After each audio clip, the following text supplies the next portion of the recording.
Al-Fatihah.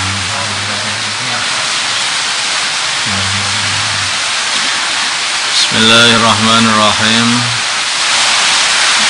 Nahmaduhu wa nasta'inuhu wa nastaghfiruhu wa nu'minu bihi wa natawakkalu alayhi wa na'udzu bihi min shururi anfusina wa min sayyiati a'malina. Man yahdihillahu fala mudilla lahu wa man yudlil fala hadiya lahu. Asyhadu an la ilaha illallah wahdahu la syarika lahu wa asyhadu anna Muhammadan 'abduhu wa rasuluh. Allahumma salli ala sayyidina Muhammad wa ala ali sayyidina Muhammad wa ala ashabi sayyidina Muhammad wa tabi'in ajma'in, amma ba'd. Bismillahirrahmanirrahim. Keputusan terlalu besar.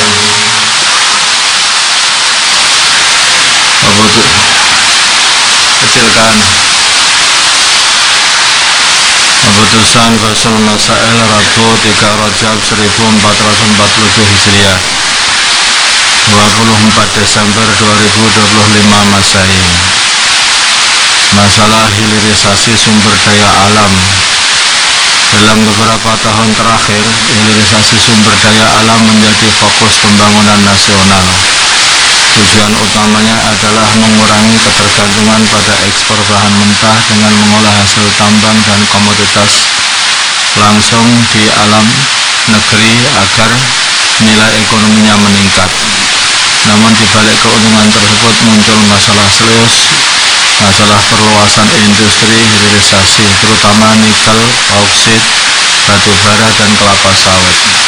Sering menyebabkan kerusakan lingkungan, pencemaran air, penggundulan hutan, hilangnya keanekaragaman hayati, serta mengganggu kehidupan masyarakat. Dalam fikih klasik, pengelolaan sumber daya alam sebagai milik umum diperbolehkan selama memberi manfaat dan tidak menimbulkan kerusakan.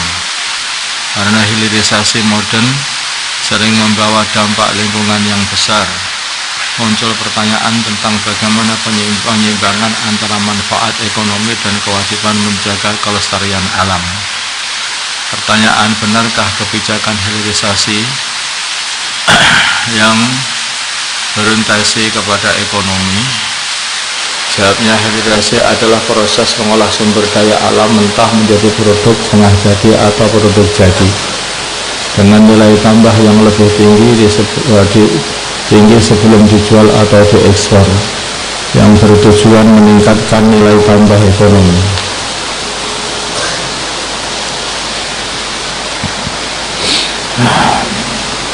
Memperkuat industri nasional, membuka lapangan kerja, dan mengurangi ketergantungan pada ekspor mentah. Dan kebijakan ini dapat dibenarkan secara hukum. Namun apabila kebijakan ini diduga atau benar-benar berdampak kerusakan yang di luar batas kewajaran, baik kepada lingkungan atau manusia, seperti penggundulan hutan, pencemaran air dan udara, maka tidak diperbolehkan, tidak dibenarkan.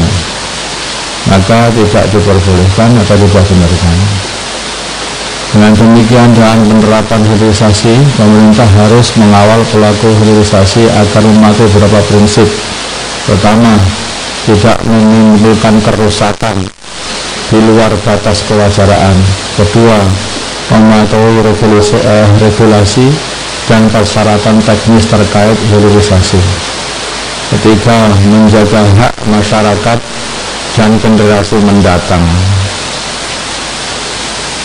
Banyak sekarang ini penambangan yang begitu hebat, penggundulan hutan yang begitu hebat, yang akhirnya nampak sekali mafsadahnya, apalagi kalau sudah musim hujan begini. Ini mestinya harus ada tindakan dari pemerintah untuk mengatur urusan hilirisasi ini.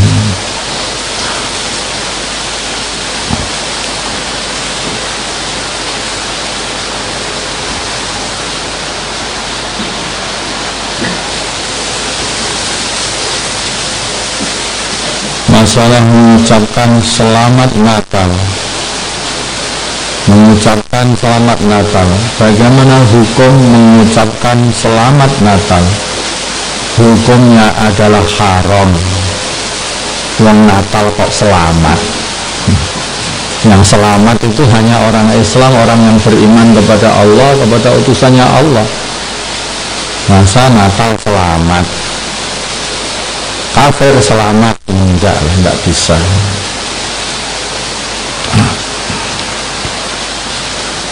Jadi enggak boleh mengatakan seperti itu. Hadiah menjaga Natal. Ada seorang petugas muslim, ia ditugaskan oleh pemerintah untuk menjaga gereja ketika perayaan Natal, sehingga ia mendapat uang, makanan dan minuman dari pihak gereja. Pertanyaan: bagaimana hukum petugas negara yang menjalankan tugas sebagaimana dalam permasalahan di atas?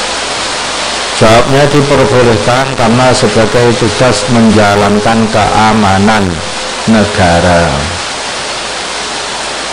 Kemudian pertanyaan berikutnya, bagaimana hukum menerima hadiah Natal? Dikasih makanan, dikasih minuman dari gereja itu.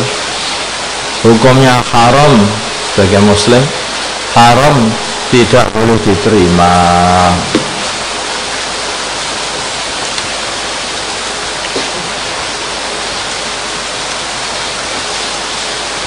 Kan promo Natal banyak di toko-toko. Saat hari Natal, sebagian toko-toko membuat promo atau diskon untuk barang dagangannya. Barang tersebut ditulisi diskon Natal 30%. Pertanyaan: bagaimanakah hukum membuat promo tersebut? Jawabnya, haram selagi tidak ada tujuan, haram selagi tidak ada tujuan untuk unsur mengagungkan hari Natal tersebut. Kalau ada tujuan untuk mengagungkan hari Natal tersebut, maka dapat menyebabkan kekafiran, kekufuran. Jadi kalau hanya mengasih diskon Natal haram, tapi kalau sampai mengagungkan Natal, yaitu memperingati lahirnya Tuhan selain Allah, maka kufur, kufur. Kalau nggak mengagungkan itu, maka haram. Kalau mengagungkan kufur. Bagaimana?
Untuk apa yang seperti itu?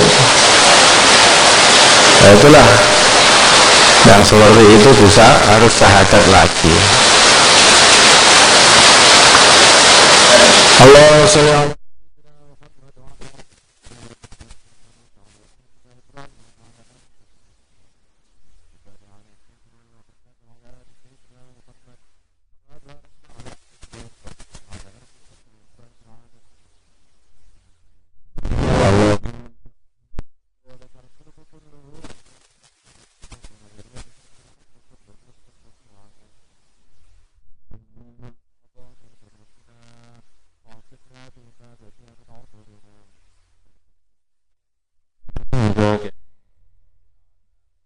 وتب علينا إنك أنت التواب الرحيم وتب علينا إنك أنت التواب الرحيم وصلى الله على سيدنا محمد النبي الأمي وعلى آله وصحبه وسلم والحمد لله رب العالمين. الفاتحة.